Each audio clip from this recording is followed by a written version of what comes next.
Hello and welcome back to the Nostalgia Machine. Today is April 2nd, 1989. We don't got a lot to cover today, so why don't we just jump right into it?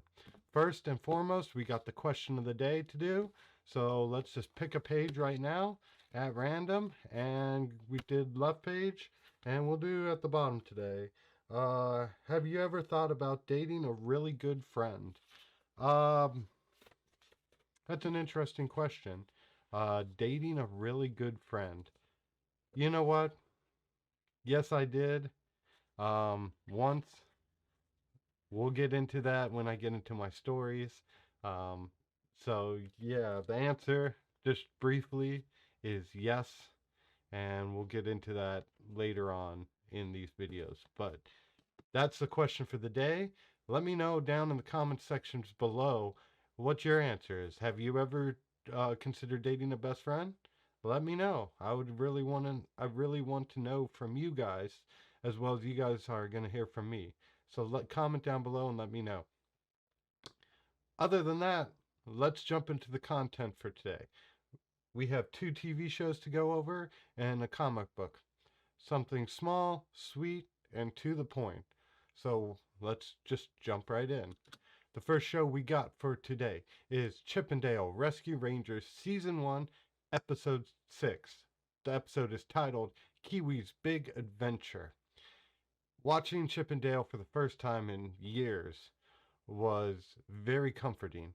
Uh, the title song, uh, the theme song, was very hit me in the nostalgia feels.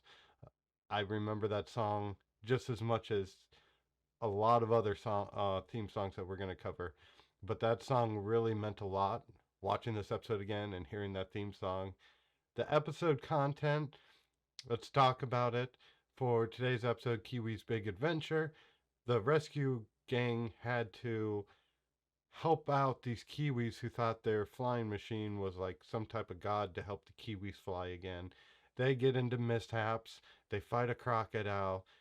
Dale fakes that he has an injury and Chip gets mad at him. It was just a fun, interesting show to watch. There wasn't really much to say. It was just a Chip and Dale episode. The show is kind of a easy, fun watch. I would say, now that I'm older, I'd probably watch it when it's early morning or late at night just to get that nostalgia feel, but also there's not much thinking. You don't need to sit there and have a thought provoking conversation with yourself when you're watching a show. So that's what I would recommend to watch the show. It was nice to watch it again. I want to see more episodes, maybe some that I will recognize. This one I didn't recognize off the bat, but some I will. So that's really interesting. Looking forward to seeing more of the show, just because the nostalgia factor. So that was Chip and Dale's Rescue Rangers. Like I said, interesting show, but we'll move on. The next show we got that came out today was Mystery Science Theater 3000, the original first season. I do gotta say, the first season was a little rough. This is season 1, episode 17, and the movie title that they were watching is called Time of the Apes. To kind of describe that movie, it's a cheap Japanese knockoff off of Planet of the Apes. There's not much you can say. You don't watch Mystery Science Theater for the movie necessarily, because they're all crap movies. Sometimes they're funny. You watch it for the commentary. At least that's what I do. I find the commentary really funny. However, because it's the earlier seasons, the commentary wasn't quite as good as I remember it being. And I think that's just because it's an early season. Like I said, it's only season 1. But I'll keep watching this show and see how it is going forward. Hopefully, the commentary gets better. As far as the movie plot is concerned, like I said, it's similar to Planet of the Apes, but there's these two kids, one boy, one girl, and a scientists that an earthquake happens and they get in this freezing chamber and they get cryo froze for a long time. And when they get basically unfrozen, they are now confronting these apes who are now the new humans. And they go through that, and it's basically a copy of Planet of the Apes, just different casts, different types of situations. But I said this last video, if you're interested in checking it out, just go find it yourself and watch it. It's really interesting. Like I said, I would not recommend season one, but when we watch more of Mystery Science Theater, we'll see when it picks up in quality and the commentary is kind of more funnier. The movie choices are a little bit more um, decent to watch. It's funny because it has a classic Japanese not lip synced correctly trope to it. But other than that, I wouldn't recommend this episode. It wasn't that good. Hopefully, the show does get better. Maybe season two is where it picks up in budget. Like I said, season one was very early on. So we'll just have to keep an eye out. I'll let you guys know when new episodes of the show comes out, as much as any other show to come out. We'll be looking at them as they come out. So keep an eye out for more episodes. And tomorrow, I don't think there's any TV shows. Tomorrow's a very skin and bone show. So I might do something interesting. I haven't decided yet. But for the final topic to cover today, we got comic books. And for today's comic book, we got The Amazing Spider Man number 314, which was published in 1989. This comic book's kind of interesting. I know I'm doing it off publication date instead of release date, so this should have been released around Christmas. However, publication date does say April 1989. So I got to read it. It was interesting. I really liked the artwork in this comic book. But instead of me just talking about it, let's look into it and see what this comic book is like. So here we got the first panel right here. This comic book for Amazing Spider-Man 314 is called Down and Out in Forest Hills. And what happens in this comic book is Peter Parker is evicted from his apartment with Mary Jane. It's actually Mary Jane's apartment, I guess, from what I can understand. But it's on Christmas Eve and they get evicted. Obviously, no one's happy about it. He threatens the lawyers. He threatens him, trying to say, oh, what about our money and all this? And he's tried to hold the money within them. But now the main focus is where Peter Parker is going to stay. Peter Parker and MJ, that is. They got a party to attend to later in the night, and then they go to Aunt May's.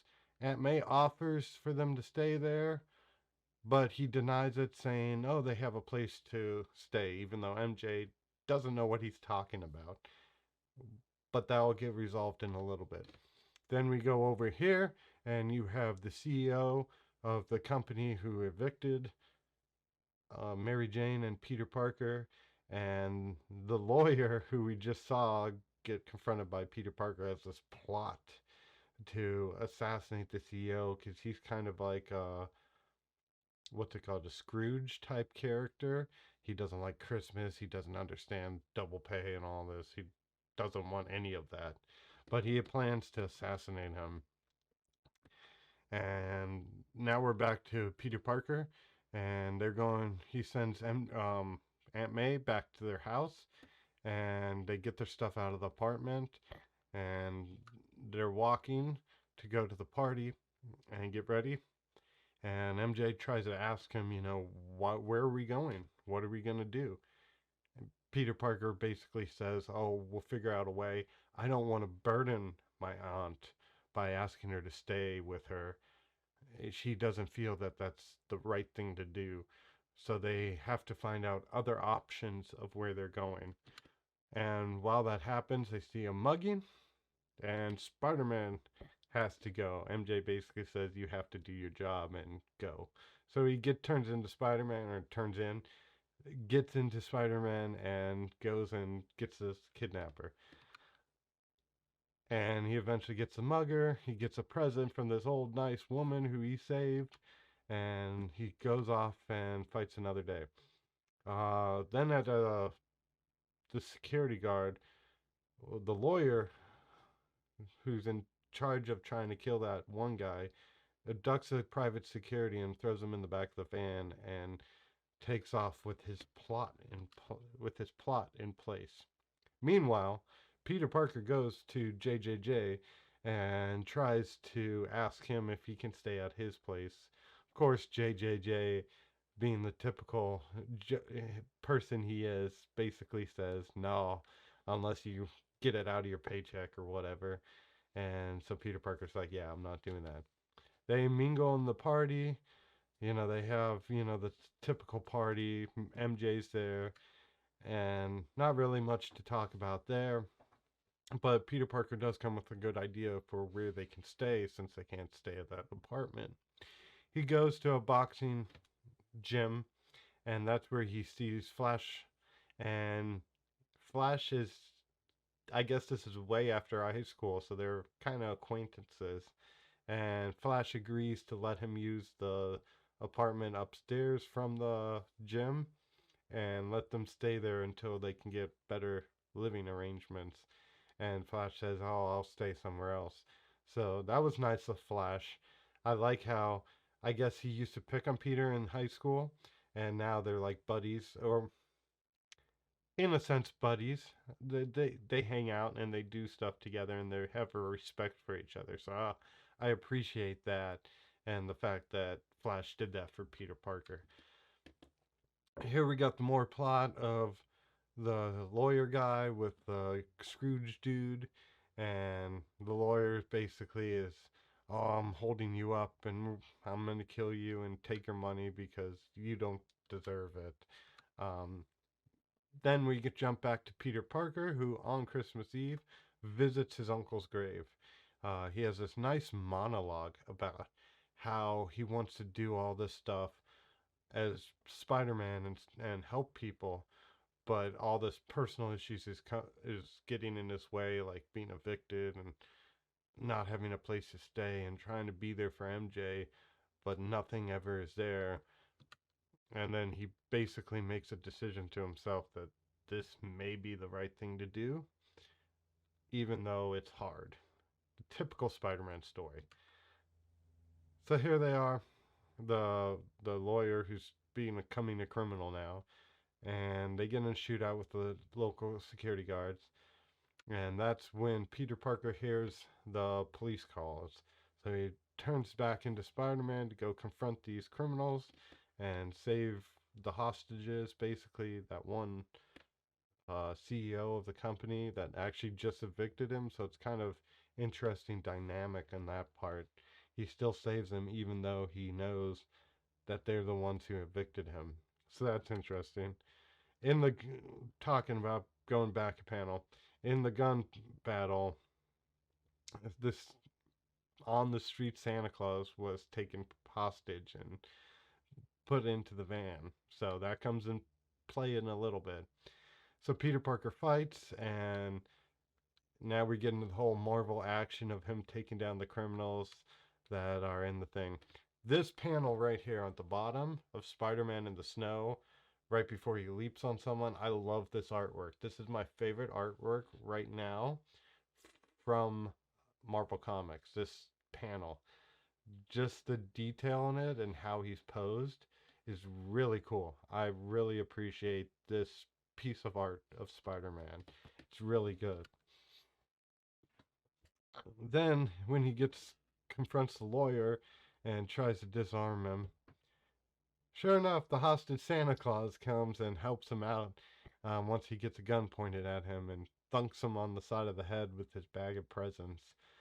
So that was kind of funny, and Spider Man's like, "Oh, thanks to you, Santa Claus." But, anyways, he goes back to the grave after fighting the criminals and saving the day. And who's there at the grave but none other than his Aunt May? And he has this nice conversation with Aunt May about how they wish Uncle Ben was there and how he feels he has a responsibility to watch over both her and MJ and just be a better person. And Aunt May just opens up to him and tells him that she feels empty with an empty house, nobody there for them. And that's when Peter Parker realizes that he needs to be there for his Aunt May at this time because she just wants family around for Christmas. And he agrees to take up that second bedroom, his old bedroom back at the house for him and MJ, swallow his pride and say, yeah, I don't want to, but this is what my Aunt May wants. So they end up agreeing to stay with the spare bedroom. And the final shot is a Christmas party. Peter Parker and MJ kiss under the mistletoe, and nice, warm, wrapped bow. One last thing I want to say about this comic before we get done. The tease for next week is Venom. So next week, I say next week, next month of the Amazing Spider-Man, they tease Venom's coming back. That's gonna be so cool. I can't wait to see Venom in the Amazing Spider-Man comic. See how his character is actually in the comic books. My oldest brother Matt was the one who normally liked Venom, so I saw the comic books. I never really was interested enough to read them. Just the character of Venom. Yeah, he looks cool. I always thought he looked cool. But the character of Venom himself never really wanted me to, I didn't really want to read it ever. So I'm interested next month for Amazing Spider-Man 315 to see Venom and see how he is in the comic books. I'm really excited about that. But that just about wraps it up for today. As far as today's day's events, stay tuned. There should be a video coming out shortly of a gameplay. No new games came out, but I am going to play another game that came out not too recently. Just kind of give you a tease to look out for that video. It's Kung Fu Heroes. We'll see how that game is and if we're going to make a series out of it. I'm trying, so last thing before I go off, I'm trying out this new format. I was live streaming my daily videos and mixing it in with my gaming, which I think is fine, but I'm trying it out now as a daily posted video to keep the video shorter. I understand not everyone wants to watch like a 3 hour long live stream to catch up on the day's events. So I'm going to keep it to about 20 minutes on the daily video. Gaming videos, I'm going to try to do the same. We'll talk about that when we hit up gaming. But for now, we'll try this new formula for the daily videos and go from here. See if this is better for people. But let me know. Let me know in the comment section if you think this is better. I'm still working on the copyright stuff and seeing if I can get more video clips, make this interesting. I need to do some research on that, but stay tuned. Maybe I'll do some shorter clips. I don't know. We'll go from there. But as always, thank you guys for watching. I hate to say this because it's everybody does, but please subscribe, press that like button, and turn on that notification bell just so you never miss a video. Like I said, daily content, daily videos. All links to my social media and the music playlist is down below in the comments section. Thank you all for watching, and I hope you have a wonderful day. And as always, goodbye for now, until yesterday.